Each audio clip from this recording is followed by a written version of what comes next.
Very very warm welcome to all of you. आप सभी का बहुत बहुत स्वागत है मेरे बच्चे। तो मेरे बच्चे, हम लोग आपके साथ एनपीओ चैप्टर की चर्चा कर रहे थे।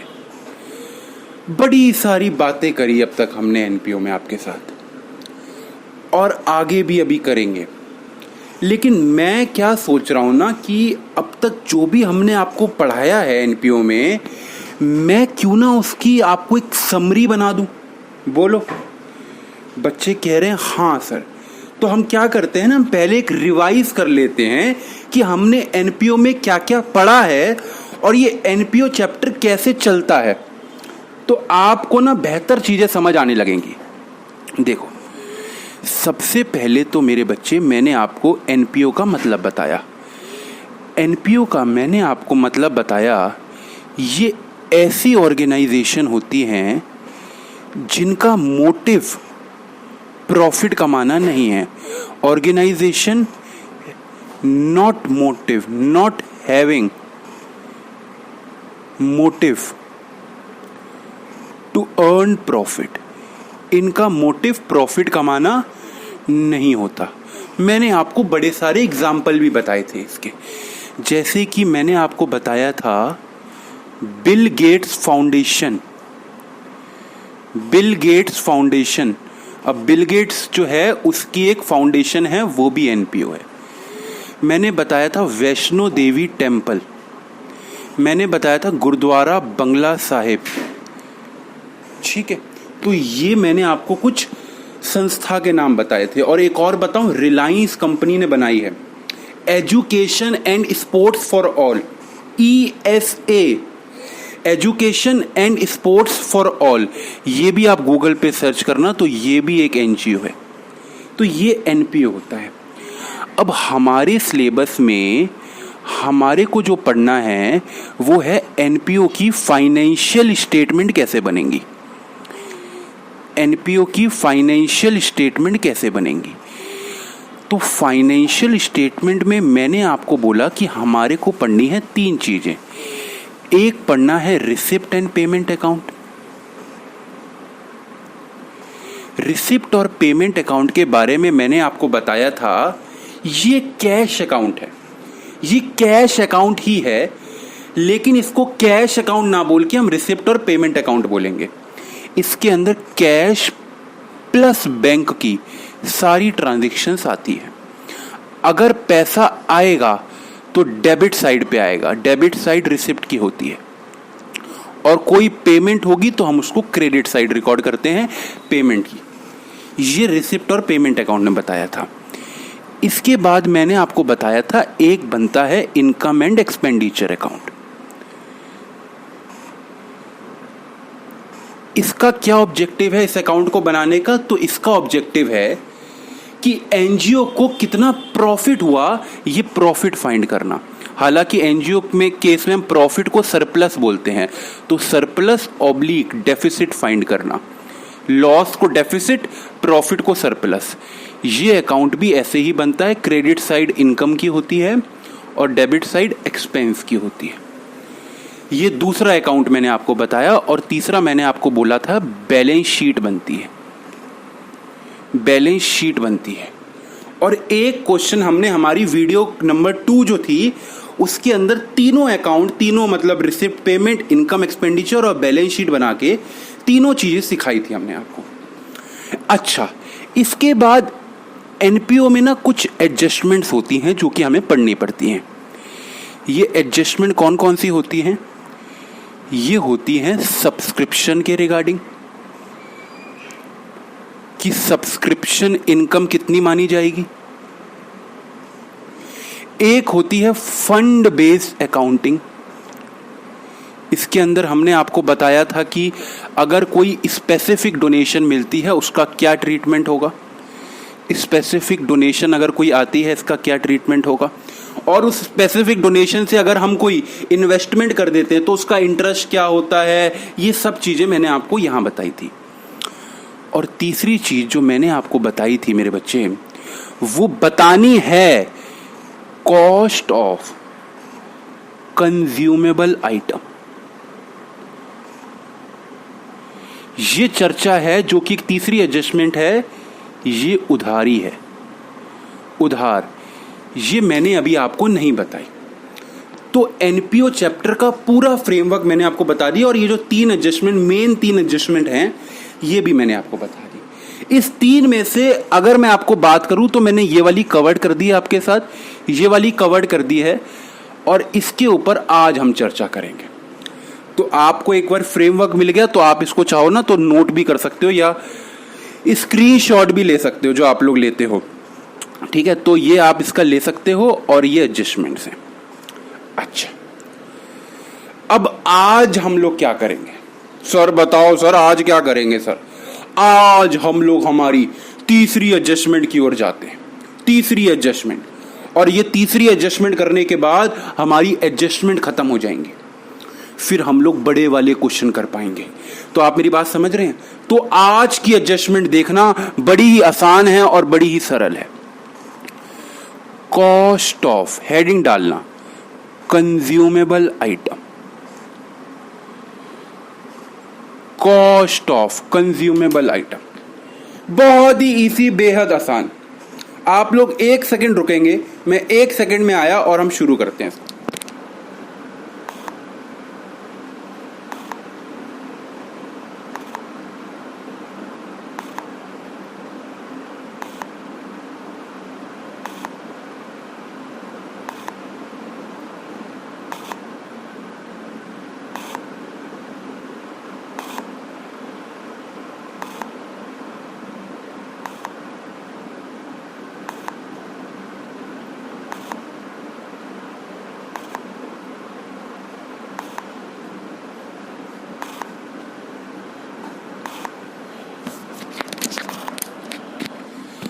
हाँ जी मेरे दोस्त, तो कॉस्ट ऑफ कंज्यूमेबल आइटम की आज हमें बात करनी है। देखो क्या होता है कॉस्ट ऑफ कंज्यूमेबल आइटम का मतलब क्या होता है, मेरी बात समझो।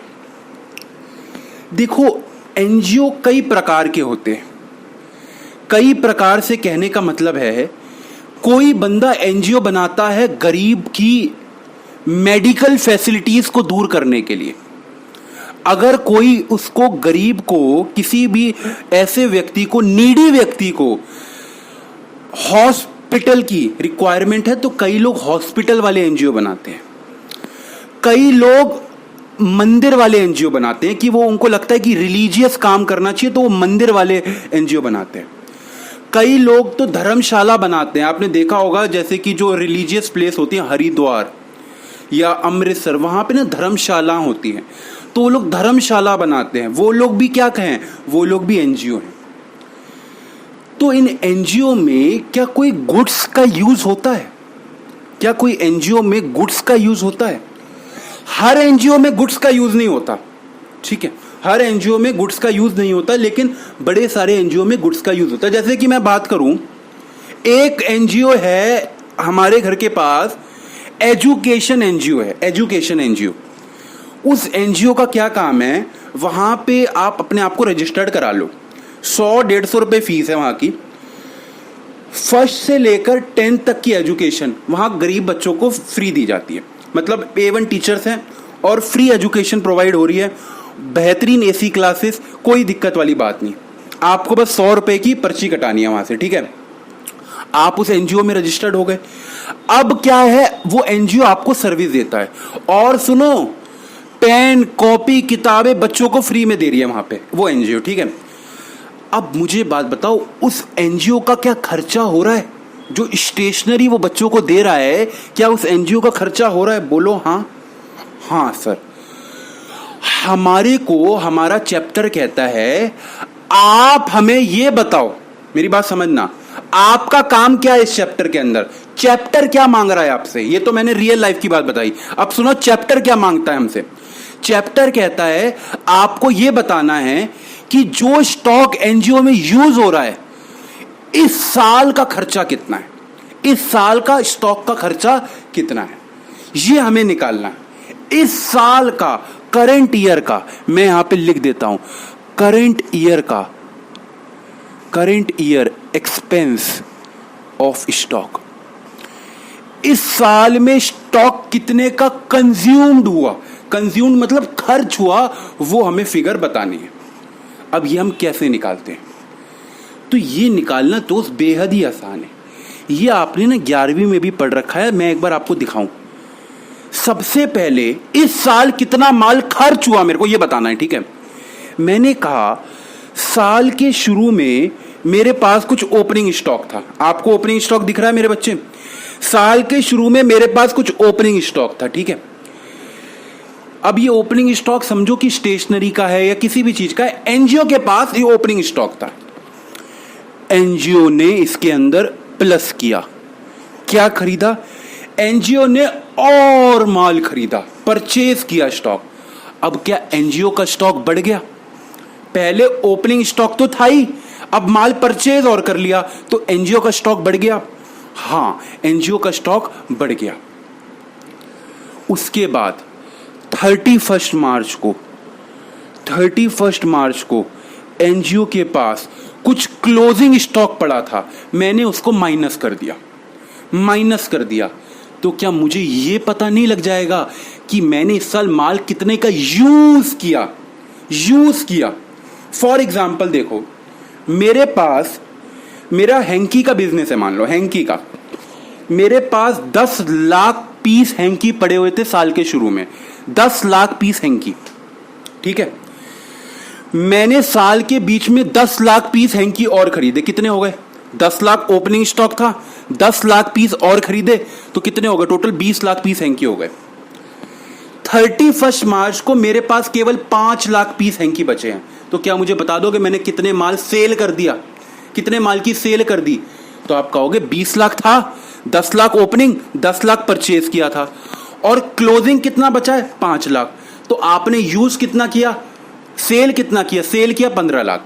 अब एनजीओ में हम इस सेल की जगह कंज्यूम्ड बोलते हैं। हमने माल कंज्यूम्ड कितना किया? एनजीओ कहता है मैंने माल कंज्यूम्ड कितना किया। कंज्यूम का क्या मतलब है कि बच्चों को कितने का माल दिया, ठीक है। तो ऐसे निकालते हैं हम कि कॉस्ट ऑफ कंज्यूमेबल आइटम कितनी है, वो कंज्यूम जो किया वो फिगर कितनी है, हमें ये निकालना होता है, क्योंकि अल्टीमेटली वही हमारा खर्चा है इस साल का। क्या आप मेरी बात समझ रहे हैं? जो कंज्यूम होता है वही हमारा खर्चा होता है। इसको मैं लिख देता हूं यहां पे। जो कंज्यूमेबल्स होते हैं, जो कंज्यूम्ड होता है, consumed stock is my expense of current year. Consumed stock is my expense of current year. और कंज्यूमेबल ये पता है कहां जाता है? ये कहां जाता है? इनकम और एक्सपेंडिचर की debit side. To consumed goods कितने के? वो जो भी हम फिगर निकालेंगे वो यहां आ जाएगी। तो हमें यह निकालना है कि इस साल का खर्चा कितना है, और खर्चा क्या है? खर्चा है कंज्यूम गुड्स। और ये कंज्यूम गुड्स कैसे निकलते हैं? Opening stock plus purchases minus closing stock. क्या ये बात क्लियर है? हाँ सर। अब हम लोग ना इसके ऊपर कुछ क्वेश्चंस करते हैं ताकि हमारा कॉन्फिडेंस बिल्ड हो। कॉन्फिडेंस बिल्ड होगा, पेपर में भी और अच्छे होंगे।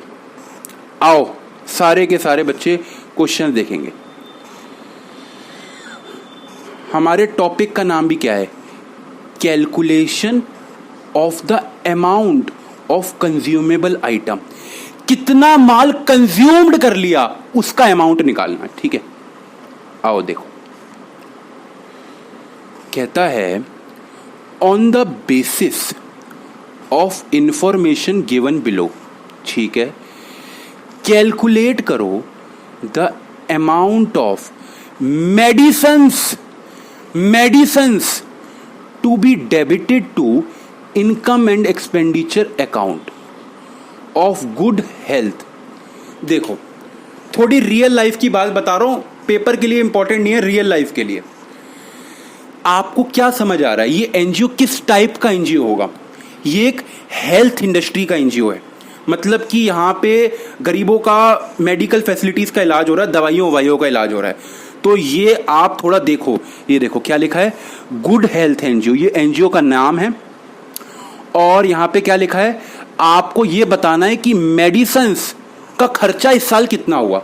इससे मुझे एक फील और आ रही है कि इस एनजीओ में दवाइयाँ फ्री में मिलती होंगी, तभी तो वो कह रहा है कि दवाइयों का इस साल कंज्यूम्ड कितनी हुई। ठीक है, तो ऐसे आप रियल लाइफ से अगर अटैच हो गए ना तो बहुत बढ़िया रहेगा। हालांकि पेपर में नहीं आएगा, ये सब हाई लेवल की बातें हैं, लेकिन अगर आपको समझ आ रहा है तो बहुत बढ़िया है। देखो क्या लिखा है, दवाइयों का स्टॉक 1 अप्रैल 2018 को कितने का था, 1,75,750। ये क्या है, ओपनिंग स्टॉक। 1 अप्रैल का दे रखा है ओपनिंग स्टॉक। 31 मार्च 2019, ये देखो ये ओपनिंग है, ये क्लोजिंग है। क्लोजिंग का स्टॉक कितना है, 1,44,650। नीचे दे रखा है कि मैंने साल के शुरू में क्रेडिटर को इतने पैसे देने थे। ये देखो लिखा है ना, क्रेडिटर ऑफ मेडिसिन। इसका मतलब जो एक एनजीओ है, एनजीओ माल उधारी पे खरीदता है, ठीक है, और उसके बाद अपने जो वो आते हैं मेंबर्स आते हैं, जो भी मतलब कि व्यक्ति होते हैं, उनको मेडिसिन फ्री में देता है।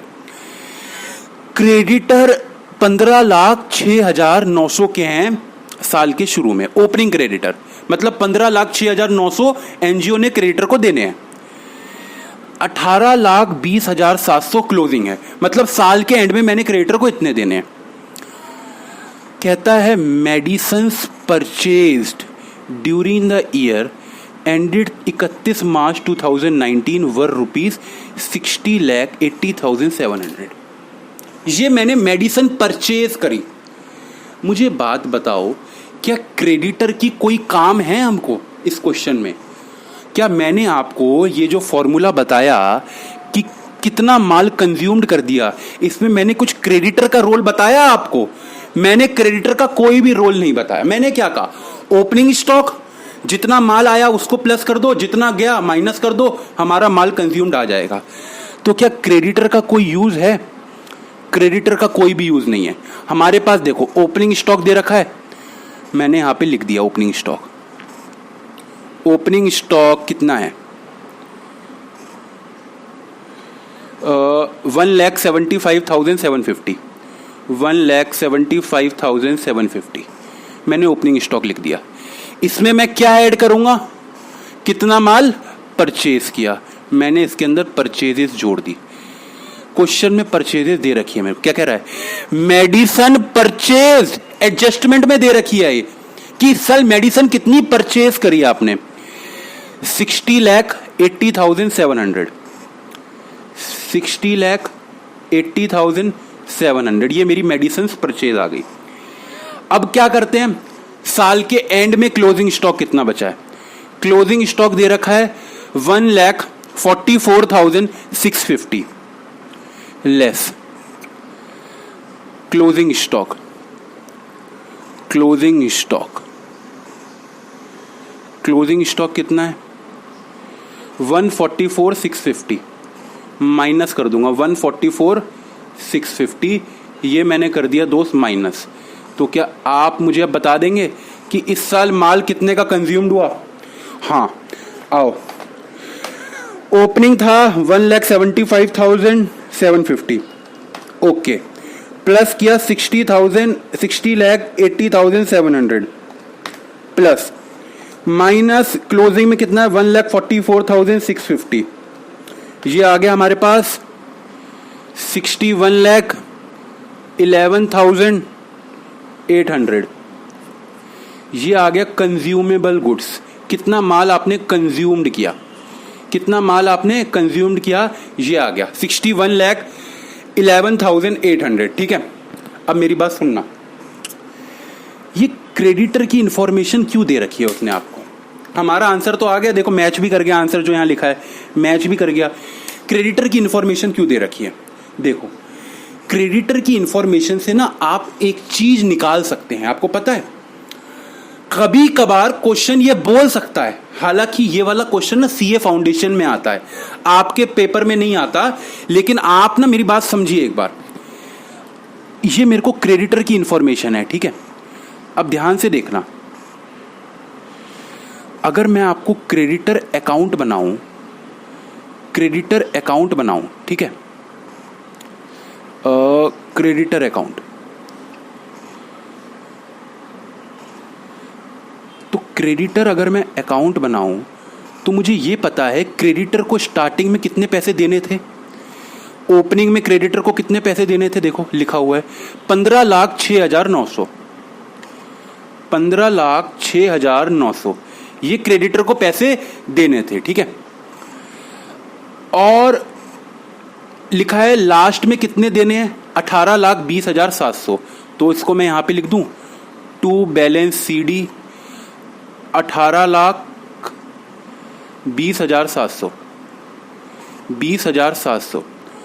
और क्या लिखा है, मेडिसन परचेज्ड, मैंने मेडिसन कितने की परचेज करी, 60,80,700। यहां पे आता है ना बाय परचेज, 60,80,700। इससे मुझे पता है क्या पता लग सकता था कि मैंने क्रेडिटर को पेमेंट कितनी करी है। अब ये जो यहां पे आती ना बैलेंसिंग फिगर, ये आ जाती टू बैंक बैलेंसिंग फिगर कि मैंने क्रेडिटर को कितना पेमेंट करी है, मैं निकालूं। देखो साल के शुरू में क्रेडिटर को मैंने देना था 15 लाख रुपए, ध्यान से देखना क्लियर समझ आएगा। साल के शुरू में मैंने क्रेडिटर को कितने पैसे देने थे, 15,06,900, ठीक है। मैंने उस क्रेडिटर से और माल खरीदा। अब भाई क्रेडिटर से एनजीओ माल खरीदे या कोई प्रॉफिट मेकिंग, क्रेडिटर तो पैसे पूरे लेता है, वो थोड़ी अपना वो एनजीओ चला रहा है, एनजीओ तो हम चला रहे हैं, ठीक है। उससे हमने माल खरीदा 60,80,700 का। साल के एंड में मेरी पेमेंट कितनी बाकी रह गई, 18,20,700। तो इसका मतलब मैंने उसको कितने की पेमेंट करी होगी, एक 60,80,700 प्लस 15,06,900 माइनस 18,20,700, 57,66,900। ये इससे मुझे ये पता लग सकता था कि मैंने क्रेडिटर को पेमेंट कितनी करी होगी। हालांकि क्वेश्चन ने हमसे पूछा था, द आंसर इज नो। ये हमने करी आपके लिए सेवा, ये सेवा करी ताकि कॉन्सेप्ट क्लैरिटी रहे, ठीक है। अच्छा आगे आ जाओ, और क्वेश्चन देखते हैं। अब आ जाओ क्वेश्चन नंबर 3 पे। अच्छा क्वेश्चन देखो क्या कहता है, कैलकुलेट करो amount that will be posted to the income and expenditure account for the year ended 31 March 2019। Basically income और एक्सपेंडिचर अकाउंट में क्या जाता है, कितना गुड्स कंज्यूम्ड हुआ, तो हमें कंज्यूम्ड निकालना है। कंज्यूम्ड कैसे निकलता है, भूलना मत, opening stock plus purchases minus closing, ऐसे निकलता है। अच्छा ध्यान से देखना, कहता है स्टॉक ऑफ स्टेशनरी। अच्छा स्टेशनरी का स्टॉक है, इसका मतलब ये कोई पढ़ाई वाला एनजीओ है। स्टेशनरी का स्टॉक है 1 अप्रैल 18 को 12,000 रुपए का, ठीक है। Stock of stationery as at 31 March 2019 23,200। Closing stock हो गया आपका। कहता है amount paid for the stationery during the year 1,40,000 रुपए। सबसे खतरनाक लाइन है ये वाली, सबसे खतरनाक लाइन है ये वाली। क्या इसने आपको ये बताया कि मैंने कितना स्टेशनरी परचेज करी। हमें क्या चाहिए होता है मेरे बच्चे, ओपनिंग क्वेश्चन ने फर्स्ट लाइन में दे दिया, परचेजेस क्वेश्चन ने नहीं बताया, क्लोजिंग क्वेश्चन ने दे दिया हमें सेकंड लाइन में। परचेजेस नहीं बताई क्वेश्चन ने, बल्कि क्या बताया कि कितना अमाउंट पेड किया स्टेशनरी एक्वायर्ड करने के लिए, 1,40,000 रुपए। कितना अमाउंट पे किया, अमाउंट पे की हिंट दे रखी है, मतलब परचेजेस हमें खुद निकालनी पड़ेगी। अब देखो ये क्वेश्चन कैसे सॉल्व करेंगे तो आप मेरी बात समझिएगा। क्वेश्चन को कैसे सॉल्व करेंगे, देखो हमें मेरे बच्चे कैसे क्वेश्चन सॉल्व होता है, हमें चाहिए होता है opening stock, opening stock, opening stock. Question ने हमें क्लैरिटी से बता दिया कि ओपनिंग स्टॉक है आपका 12,000। मैंने कहा ओके 12,000। मैंने कहा मुझे ये बताओ कितना माल परचेज किया। क्वेश्चन ने कहा वो हम नहीं बताएंगे आपको। क्वेश्चन ने कहा वो हम आपको नहीं बताएंगे।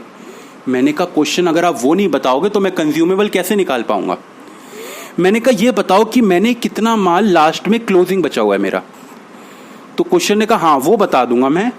तो क्वेश्चन ने बताया वो 23,200 लास्ट में बचा हुआ है 23,200, ये बता दिया क्वेश्चन ने।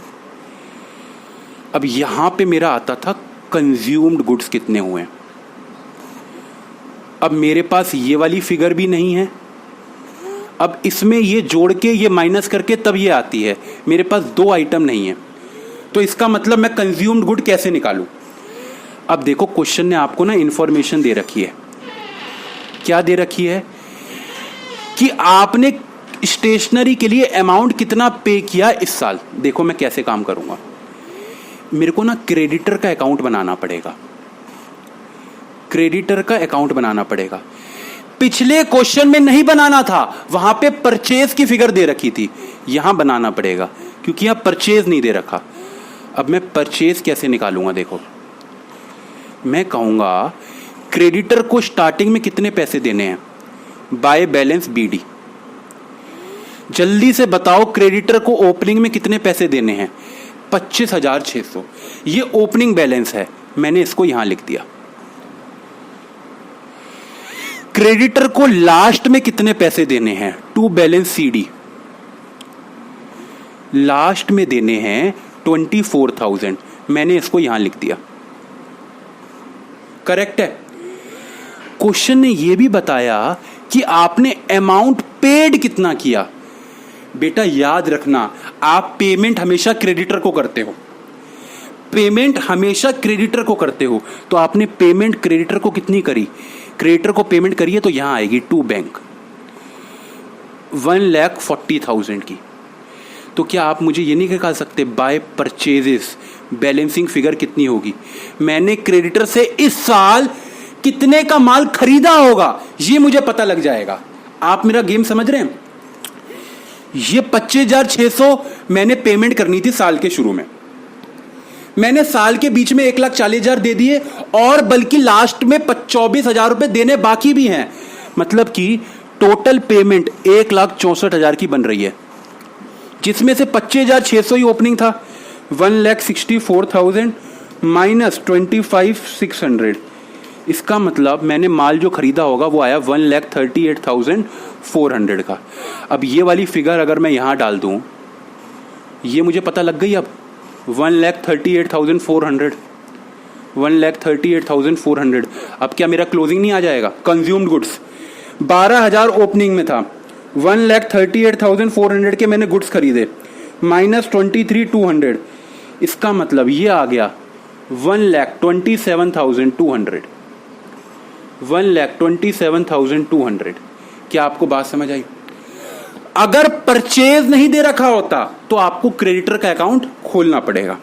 ठीक है, बच्चा कह रहा है क्रेडिटर का अकाउंट दिखा दो। देखो दोस्त, 1,40,000 की पेमेंट करी मैंने, ये यहां लिखा हुआ है, और क्रेडिटर को लास्ट में इतने पैसे देने हैं, ये यहां लिखा हुआ है। करेक्ट है। चलो आगे चलते हैं। अब एक मसालेदार क्वेश्चन कराऊं कि पहले आसान सा ही कराऊं, जल्दी बताओ। बच्चा कह रहा है आसान सा कराओ, मैं तो सोच रहा था मसाले वाला कराऊं। चलो एक आसान सा ही देख लो पहले, उसके बाद करते हैं एक मसालेदार। क्वेश्चन नंबर 2 बेहद ही आसान, सेम क्वेश्चन है जैसा अभी किया, बिल्कुल इजी। देखो आपके पास ओपनिंग स्टॉक है, ओपनिंग क्रेडिटर है, हमें निकालना क्या है, calculate amount of medicine consumed. हमें कंज्यूम गुड्स निकालने हैं। तो कंज्यूम कैसे निकलते हैं, opening stock plus purchases minus closing.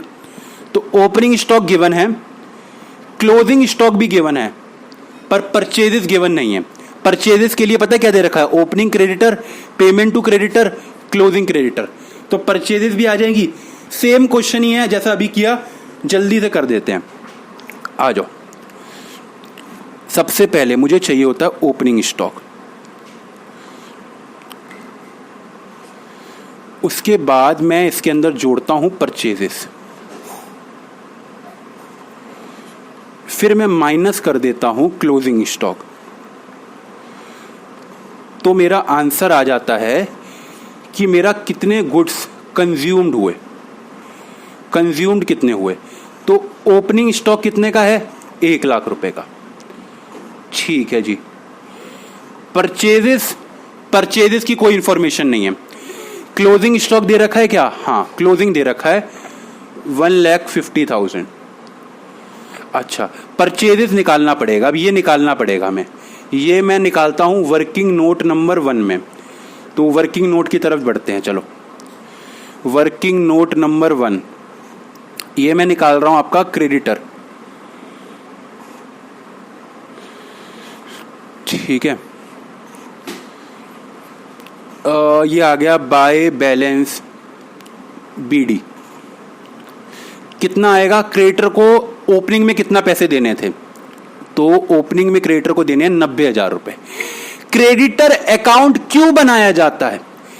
इसका ऑब्जेक्टिव है टू फाइंड कि मेरी परचेजेस कितनी है, बस। To balance CD. Balance CD कितना है? 1,30,000। करेक्ट है। इसको मैंने पेमेंट कितनी करी? पेमेंट भी दे रखी है क्वेश्चन ने। देखो, payment to the creditor during the year 3 lakh. इन दोनों को जोड़ लो, 4,30,000 माइनस ये करूंगा तो मेरा क्या आ जाएगा? 3,40,000 की मेरी परचेजेस आ गई। और ये मैंने कैसे निकाली? Balancing figure by purchases. तो दोस्त, कुछ नहीं करना। क्रेडिटर अकाउंट का क्या रोल है? To find your purchases. Just 3,40,000 है। अब इस 3,40,000 को मैं यहां पे डाल दूंगा, 3,40,000, और अब मेरी क्लो कंज्यूम्ड आ जाएगी। कितना माल मैंने सल यूज कर लिया? 3,40,000 plus 1 lakh minus 1,50,000, that is 2,90,000। That is my consumed figure कि मैंने कितने का माल कंज्यूम कर लिया। ओके जी, कोई दिक्कत इसके अंदर? बच्चे कह रहे कोई दिक्कत नहीं है सर। Very very good. आओ, तो बस दोस्त, आपको क्या ख्याल रखना है कि आपने परचेजेस दे रखी है क्या आपको? देखो, पहले वाले क्वेश्चन में आपको परचेज दे रखी थी। फर्क ये था, पहले वाले क्वेश्चन में क्या दे रखा था? Medicine purchase. बाकी क्वेश्चन में आपको परचेज नहीं दे रखी। वहां क्या दे रखा है कि आपने पेमेंट कितनी करी है, पेमेंट टू क्रेडिटर। तो पेमेंट टू क्रेडिटर परचेज नहीं होती, तो हमें परचेज क्रेडिटर अकाउंट के जरिए निकालनी पड़ रही है। आओ, अब हम करें एक अच्छा क्वेश्चन। क्वेश्चन नंबर 4 बेहद ही अच्छा क्वेश्चन है ये, और ये मसाला क्वेश्चन है, तो बिल्कुल ध्यान से पढ़ेंगे इसको। और कोई भी दिक्कत नहीं है, आसान क्वेश्चन है, ध्यान से पढ़ना बस। इसमें एडवांस का कॉन्सेप्ट आ जाता है बस। अरे गिर गया पेन। देखो जी, आपको उसने दे रखा है स्टॉक ऑफ स्टेशनरी 1 अप्रैल का। ओपनिंग स्टॉक मुझे गिवन है। स्टॉक ऑफ स्टेशनरी क्लोजिंग भी दे रखा है। चलो, ये भी अच्छी बात है। क्रेडिटर दे रखे हैं ओपनिंग, ठीक है। क्रेडिटर दे रखे हैं क्लोजिंग, ठीक है। और 2 नई चीजें आ गई। अब क्या कहता है? Advance paid for stationery. आपकी एडवांस पेमेंट आ गई। भाई साहब, इतने आसान क्वेश्चन थे, कहां ये एडवांस का चक्कर आ गया? अब ये एडवांस का क्या रोल है, हमें एडवांस का इस क्वेश्चन में सीखेंगे। आपने एडवांस पे किया है स्टॉक, स्टेशनरी का स्टॉक खरीदने के लिए। कब पे किया एडवांस? 2018 में। ये जो क्वेश्चन है बेटा, ये 2019 का है। मतलब कि हमें 2019 का निकालना है कि हमने स्टॉक कितना कंज्यूम किया। पिछले साल 2018 में आपने एडवांस पे किया 2,000 रुपए। कहता है एडवांस पेड, अगली लाइन देखो, एडवांस पेड फॉर स्टेशनरी इन 2019 3,000। इस साल भी मैंने एडवांस पे किया 3,000 रुपए का। आप मेरी बात समझ रहे हैं? पिछले साल मैंने एडवांस पे किया था 2,000 रुपए का, इस साल मैंने एडवांस पे किया 3,000 रुपए का। अब मैंने एडवांस क्यों पे किया अभी बताऊंगा सब कुछ, धैर्य रखो थोड़ा सा। कहता है आपने इस साल अमाउंट पे किया ड्यूरिंग द ईयर 2018-19 1,08,000 रुपए। मतलब कि 2018-19 का मतलब है कि मैंने 1,08,000 रुपए इस साल टोटल पे किए। इसके अंदर एडवांस भी इंक्लूड है, सब चीजें इंक्लूड है। अब मैं आपको ना क्वेश्चन समझाता हूं, देखो एक फोटो के जरिए। फोटो ध्यान से देखना, ध्यान से देखेंगे फोटो। ये है 1 अप्रैल 2017, ये है 31 मार्च 2018, ये है 31 मार्च 2019। क्या मैं कहूं 1 अप्रैल 17 से लेकर 31 मार्च 18 ये है एक साल? बोलो हाँ। हाँ सर। 1 अप्रैल 18 से लेकर 31 मार्च 19 ये है दूसरा साल, ये है दूसरा साल। बोलो हाँ। हाँ सर ठीक है। क्वेश्चन ने क्या बोला? क्वेश्चन ने बोला आपके पास 1 अप्रैल 18 मतलब इस डेट का बता रहा है, इस डेट पे आपके पास ओपनिंग स्टॉक था। कितने का था? हमें इस साल का निकालना है। इस साल हमने कितने के गुड्स कंज्यूम्ड करे, हमें इस साल से मतलब है। 1 अप्रैल 18 से लेकर, ये लो मैं 1 अप्रैल की डेट ही बना देता हूं, 1 अप्रैल 18 से लेकर 31 मार्च 2019 इस साल कितने का गुड्स कंज्यूम्ड करा मैंने, वो मुझे निकालना है। तो इस साल मेरे पास देखो ओपनिंग स्टॉक जो है वो दे रखा है क्वेश्चन ने 30,000। मैंने कहा बहुत बढ़िया, मुझे बस आप ये बता दो कि इस बार मैंने कितने का माल परचेज करा, मैं वो जोड़ दूंगा इसके अंदर, और मुझे बता दो कि क्लोजिंग स्टॉक कितने का है। तो क्वेश्चन ने क्लोजिंग तो बता दिया मुझे, क्लोजिंग कितने का है? क्लोजिंग उसने बताया 5,000 का। बाकी उसने पता नहीं क्या क्या इंफॉर्मेशन दे दी। एडवांस भी आ गया, एडवांस ना होता ना तो मैं क्वेश्चन कर देता, पर एडवांस भी आ गया। अब इस क्वेश्चन को कैसे सॉल्व करेंगे तो देखो मेरी बात। सबसे पहले जब भी क्वेश्चन में एडवांस आ जाए आप कैसे सॉल्व करो? सबसे पहले लिखो आपने इस साल अमाउंट कितना पे किया है। अमाउंट इस साल कितना पे किया है, amount paid during the year. सबसे पहले आपको क्या लिखना है? आपने अमाउंट कितना पे किया। तो आपने अमाउंट पे किया है इस साल 1,08,000 रुपए का। मैंने कहा ओके, ये आपने अमाउंट पे किया है। क्लियर है बात? मुझे बात बताओ, आपने इस साल की बात कर रहा हूं, इस साल आपने एडवांस भी पे किया है। एडवांस पेड फॉर स्टेशनरी इन 2019, आपने एडवांस भी पे किया है। बोलो हाँ कि ना? हाँ। अगर मैं आपसे पूछूं एडवांस का क्या मतलब होता है, एडवांस का मतलब क्या होता है? आपने बड़ी जगह एडवांस सुना होगा। एडवांस का मतलब ये होता है आप किसी बंदे को पैसे दे आए, वो आपको गुड्स जो हैं वो बाद में देगा, अभी नहीं देगा, बाद में देगा। ये एडवांस का मतलब है। क्या मैं कहूं इस 1,08,000 रुपए की जो मैंने इस साल पेमेंट करी है, इसमें 3,000 रुपए की एडवांस भी है। क्या वो जो मैंने एडवांस पे करा उससे गुड्स इसी साल मिल जाएंगे कि अगले साल मिलेंगे? अगले साल मिलेंगे। अकाउंट्स में एडवांस का मतलब पता है क्या होता है? अगर आपने इस साल एडवांस पे किया तो गुड्स अगले साल मिलेंगे। ये अकाउंट्स का रूल है एनपीओ चैप्टर में। तो अगर आपने एडवांस 2019 में पे किया तो गुड्स कब मिलेंगे? 2020 में। मुझे बात बताओ, आपने 1,08,000 की पेमेंट करी, मुझे तो ये निकालना है कि मैंने इस साल कितने का माल परचेज किया।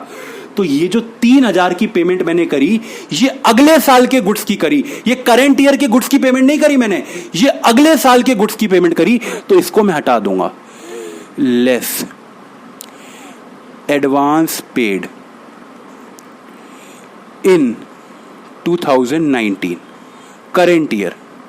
जो करेंट ईयर में एडवांस पे किया है, इसके गुड्स अगले साल आएंगे कि इसी साल आएंगे? अगले साल आएंगे मेरे बच्चे। तो जब अगले साल आएंगे तो ये इस साल का कंज्यूम्ड नहीं हुआ, ये अगले साल कंज्यूम्ड होगा। तो इसलिए मैंने इस एडवांस को लेस कर दिया 3000। ओके, क्वेश्चन ने लिख रखा है एडवांस आपने पे किया था 2018 में 2000 रुपए, पिछले साल एडवांस पे किया था। पिछले साल के गुड्स कब आए होंगे? इस साल आए होंगे। तो पेमेंट तो पिछले साल करी थी, लेकिन वो गुड्स यूज कब हुए होंगे? इस साल यूज हुए होंगे, क्योंकि वो गुड्स इस साल हमारे पास आए हैं। तो आप मेरी बात समझ रहे हैं? पिछले साल की एडवांस को मैं प्लस कर दूंगा, क्योंकि पिछले साल के गुड्स आज आए होंगे, इस साल आए होंगे, और इस साल मैंने यूज करे होंगे। तो आप मेरी बात समझ रहे हैं? ऐड कर दूंगा मैं इसको, add advance paid in last 2018, advance paid in 2018 last year. क्या आपको ये लॉजिक समझ आ गया? पिछले साल जो एडवांस पे किया मैं उसको जोड़ रहा हूं। क्यों? क्योंकि जो मैंने पैसे पिछले साल दिए थे उसके गुड्स मैं आज इस साल यूज कर रहा हूं, और जो मैं आज एडवांस दे रहा हूं उसके गुड्स मैं अगले साल यूज करूंगा, तो वो अगले साल के कंज्यूम्ड्स में आएगा। ये समझ है, ये कॉन्सेप्ट है। तो ये 2000 रुपए मैं जोड़ दिए। ठीक है सर, आगे देखो। कहता है ओपनिंग क्रेडिटर। मेरे बच्चे, पिछले साल मैंने एक क्रेडिटर को पैसे देने थे, एक क्रेडिटर को पैसे देने थे। तो क्रेडिटर कब बनता है? क्रेडिटर कब बनता है? मैं कहता हूं कि क्रेडिटर कब आपकी बुक्स ऑफ अकाउंट्स में आता है? क्रेडिटर तब आता है जब आप किसी से उधारी से माल खरीदते हो। मैंने पिछले साल एक बंदे से उधारी से माल खरीदा था और लास्ट में उसको पेमेंट कितनी देनी थी? 20,000। मैंने उसको पेमेंट इस साल करी होगी। ऑलवेज अज्यूम कि क्रेडिटर को पेमेंट करी होगी मैंने। जब क्रेडिटर को मैंने पेमेंट करी होगी तो वो क्या इस साल के गुड्स की करी होगी कि पिछले साल के? पिछले साल की, क्योंकि क्रेडिटर पिछले साल के हैं। Less opening creditor, opening creditor को मैं लेस कर दूंगा। कितने के? 20,000।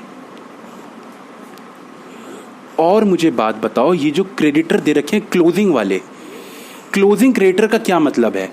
इनसे माल तो आ गया पर हमने पैसे नहीं दिए। जब माल आ गया हमें तो यही निकालना है कितने का माल इस साल आया है, परचेज। तो इसको भी मैं ऐड कर दूंगा। ऐड क्या कर दूंगा? Closing creditor.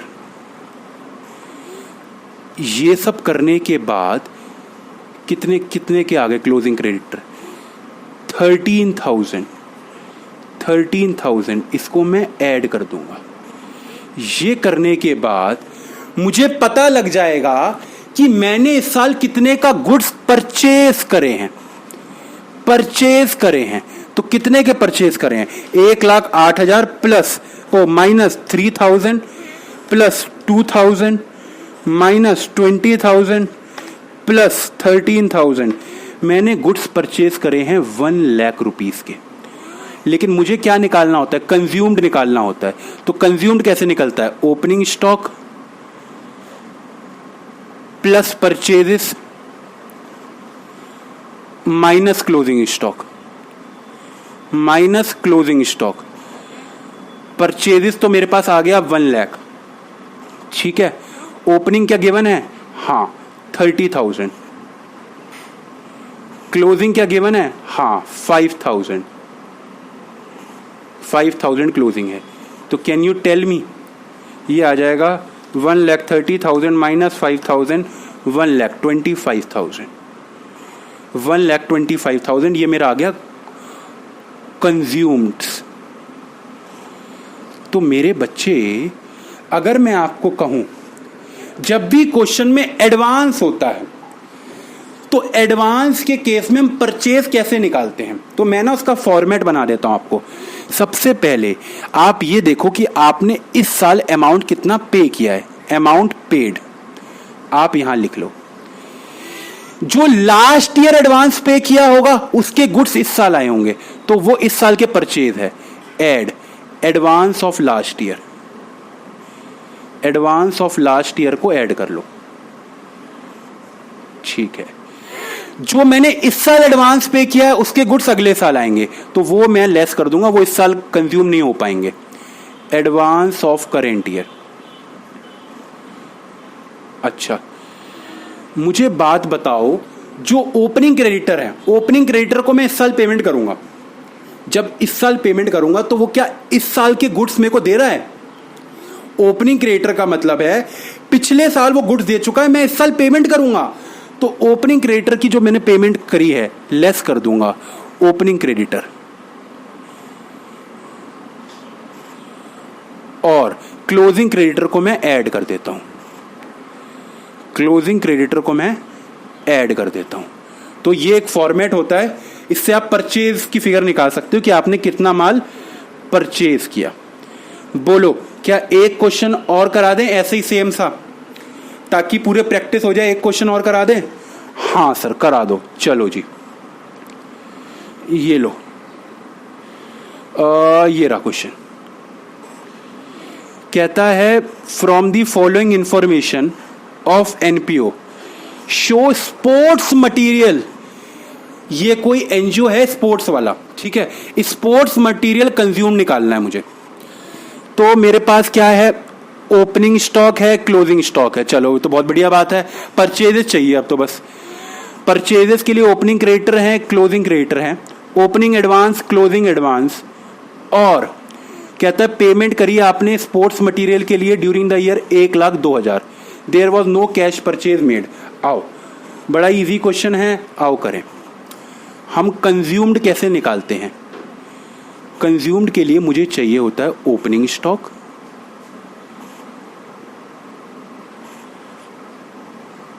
ऐड परचेजेस कितनी करी, लेस क्लोजिंग स्टॉक कितना है, क्लोजिंग स्टॉक कितना है, ठीक है। तो ओपनिंग स्टॉक क्या गिवन है? हाँ, 2018 की फिगर है 6200, 6200। परचेजेस क्या गिवन है? परचेजेस नहीं गिवन है, क्लोजिंग गिवन है 4800। देखो ये क्लोजिंग गिवन है 4800। अब मुझे क्या निकालना है? परचेज निकालनी है। अब परचेज में कैसे निकालूंगा? आओ परचेज की कैलकुलेशन करें। परचेज के लिए सबसे पहले मैंने क्या कहा, अमाउंट पेड देख लो कितना है। आपने इस बार अमाउंट कितना पे किया है? तो आपने अमाउंट पे किया है 1,02,000। देखो लिख रखा है payment to supplier for sports material 1,02,000। 1,02,000 की पेमेंट है। जो लास्ट ईयर का एडवांस है उसको ऐड कर देंगे, लास्ट ईयर का एडवांस, क्योंकि लास्ट ईयर के एडवांस के गुड्स इस साल मिलेंगे, तो उसको ऐड कर देंगे 11,000। इसके बाद लेस कर देंगे करेंट ईयर एडवांस, क्योंकि जो करेंट ईयर में एडवांस दिया है उसके गुड्स अगले साल डिलीवर्ड होंगे। इसको लेस कर दो, कितना है? 19,000, ठीक है। इसके बाद ओपनिंग क्रेडिटर क्या करें बताओ? पिछले साल के क्रेडिटर हैं, पेमेंट इस साल होगी, क्या इस साल गुड्स दे रहे हैं? नहीं, लेस कर दो ओपनिंग क्रेडिटर जी, ओपनिंग क्रेडिटर को लेस कर दो और ऐड कर दो क्लोजिंग क्रेडिटर को, ऐड कर दो क्लोजिंग क्रेडिटर को। तो ओपनिंग क्रेडिटर कितने के हैं? 9,800, लेस कर देंगे। क्लोजिंग क्रेडिटर कितने के हैं? 7,200, ऐड कर देंगे। आओ 1,02,000 plus 11,000 minus 19,000 minus 9,800 plus 7,200, that is 91,400, 91,400। और अब हमारा आंसर आ जाएगा प्लस 6,200 माइनस 4,800, 92,800। ये आ गया हमारा कंज्यूम्ड गुड्स। तो हमने आज आपके साथ कंज्यूम गुड्स की चर्चा करी मेरे दोस्त। तो कंज्यूम गुड्स के खत्म होने के बाद मेरी एडजस्टमेंट अब सारी खत्म हो गई। अब हम बड़े क्वेश्चंस पे आएंगे आपके साथ। तो थैंक